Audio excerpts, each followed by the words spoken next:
หัวหน้าบุญไทยนี่ไว้ใจบ่ได้เว้ยมาเบิ่งมิแปลกว่ะแต่ละเทื่อนี่น้องจอมนี่นอนหลังนี้เด้แล้วมามื้อนี้ยอมไปนอนพุ่นไปนอนข้างพ่อบุญไทยพุ่นแล้วพ่อบุญไทยนี่เอาใจใส่ดูแลขนาดแล้วก็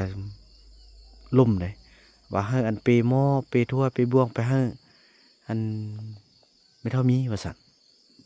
แบบนั้นก็แล้วพอมันนำมาถามเบิ่งน้องจอมเนี่ยบ่อยากไปแต่ว่าหัวหน้าเผ่านี่คือว่าแบบน้องจอมอยากไปสินะมันแปลกๆเว้ยผมจะได้บอกกันซาลีไว้ก่อนให้เจ้ากำกับเบิ่งเอาอันอีจอมเด้อบ่ให้มันไปป่าเด้อเขาลงกันจนมาแปลงอ้าวเนี่ยไปนอนพุ่นซะนะเจ้าผมได้จอบแล้วนี่นะโอ้ยตายให้เจ้าเบิ่งดีๆเด้อคันเบิ่งค่อยไปพุ่นค่อยสิไปลัดทาก่อนค่อยก็สิส่วนมันกลับมาก็เก่งแต่เมื่อคืนเนี่ยบลับอัน1 โมง 2 โมง 3 โมงนะครับเห็นบอกไอ้หรือว่าเห็นมันเอาผมเอาไปเสียบนนั้นมันไปเองเลยมันวัดบ่เหลืออะไรพุ่นเว้ยไปซักไปนำกันต่อยๆนี่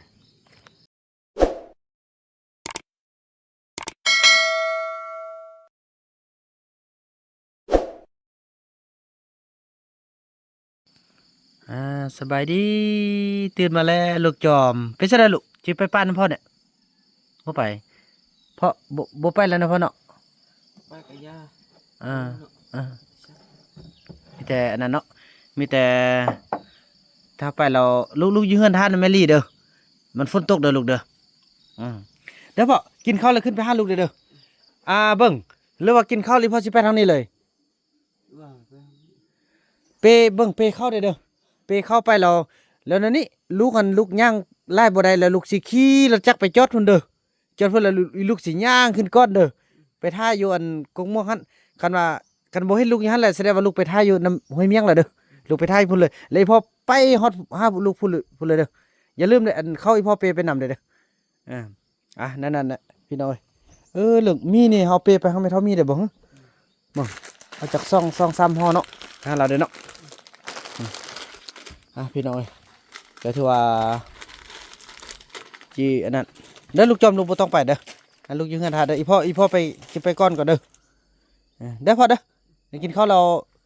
ไปเลยได้บ่ลูกขึ้นไปนี่อีพ่อลูกอีไปเลยก่อน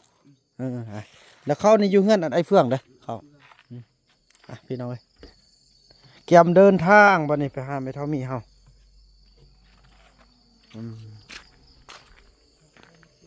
เพราะว่าเดี๋ยวนี้พี่น้องหัวหน้าบุญไทยนี่ไว้ใจบ่ได้เว้ยมาเบิ่งมิ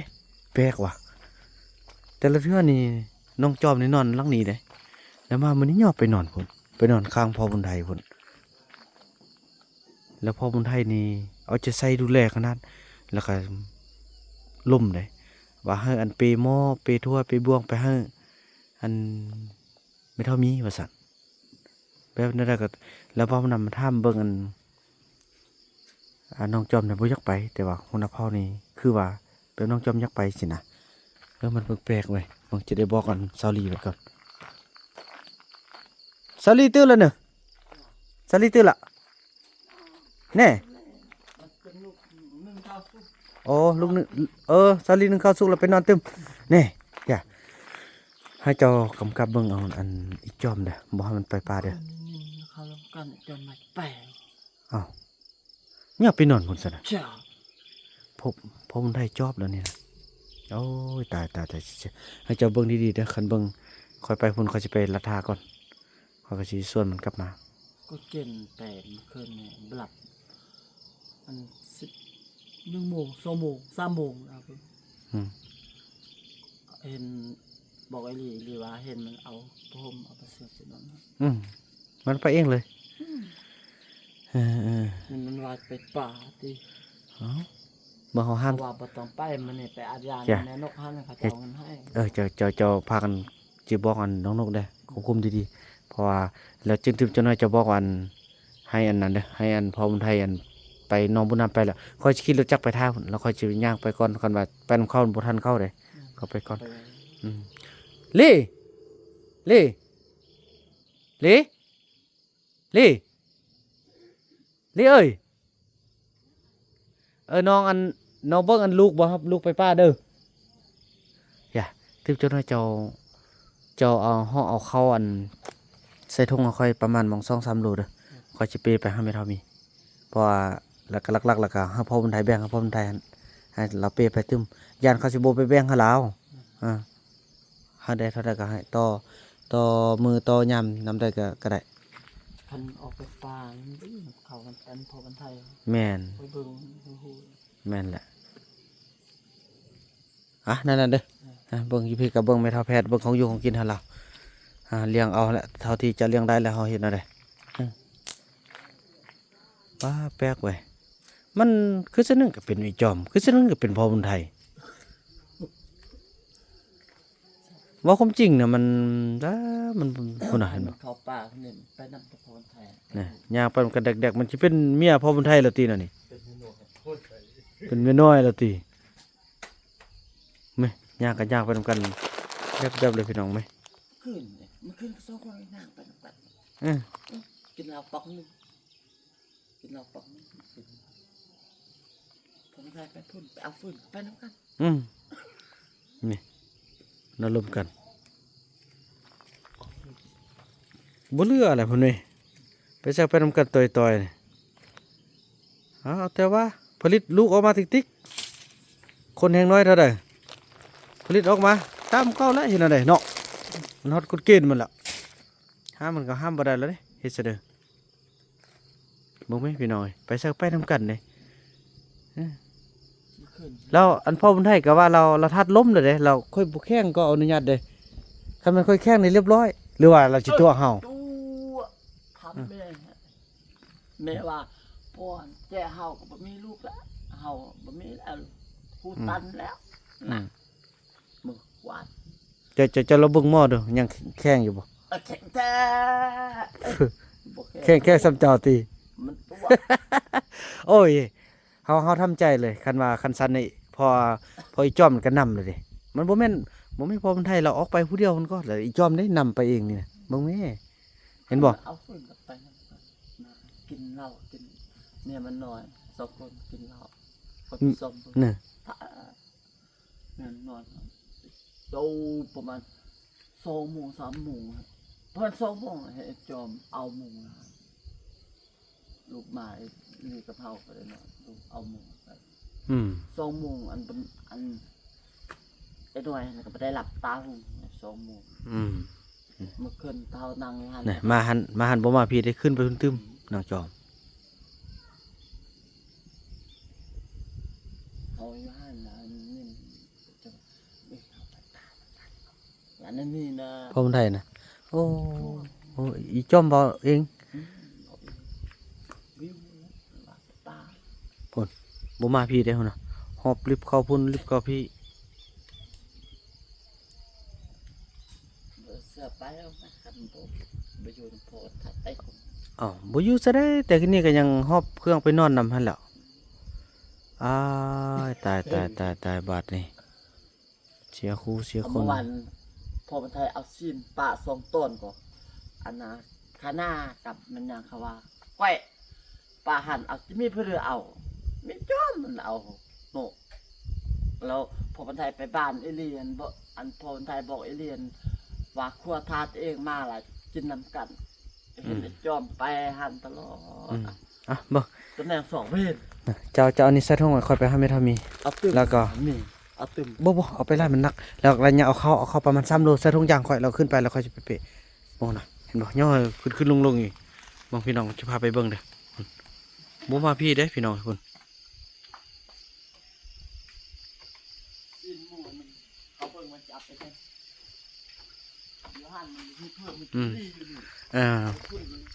พากันนั่นเด้อ มืดแล้วค่อยจังมา แม่พี่น้อยโอ้บ่เรือแหละบ่เรืออ่องป้องทองเคยนำหัวหน้าเผ่านี่แหละ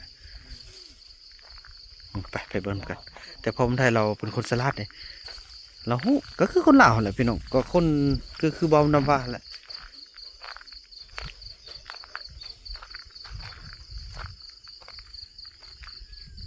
ไปก็ไปนั่งนำกันอันนั้นได้พี่น้องไปเบิ่งตามบ่ว่าหยังเฮาเฮ็ดแบบบ่ฮู้จักหยังเด้อ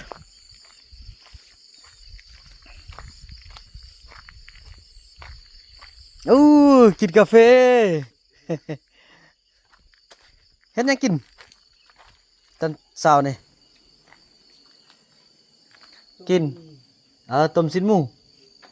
นี่ได้กินมื้อเดียวได้เป็นวันนี้อี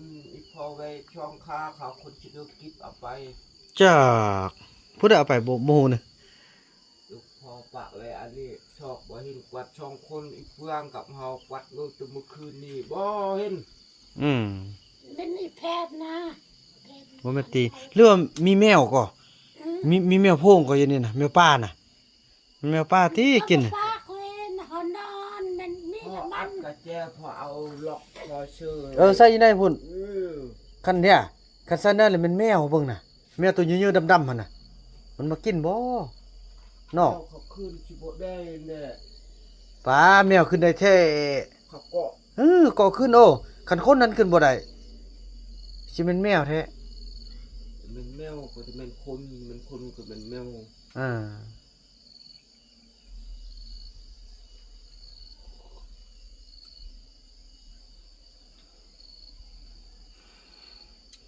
าเบิ่งอันลูกสิได้ออกไปก่อนนะพ่อเด้อแล้วอีพ่อนำลังไปเด้อ อืม แล้วลูกจะเอารถจักรไปป้ายอีพุ่น จะเฟ่ได้แล้ว ได้แล้วได้เดี๋ยวซุปก็ได้ละแล้วไปพูดเลยลูกไปแบ่งเขาให้พูดเลยเด้อไปแบ่งให้เมียงเลยเนาะ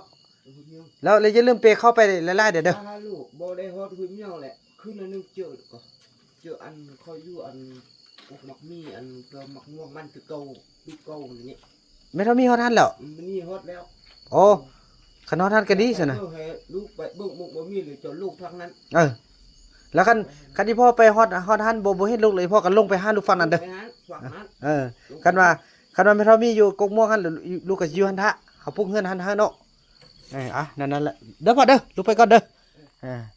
อพี่น้องเอ้ยซะได้ลูกจ้อมก็สิไป ไว้ไป อีไปแต่ว่า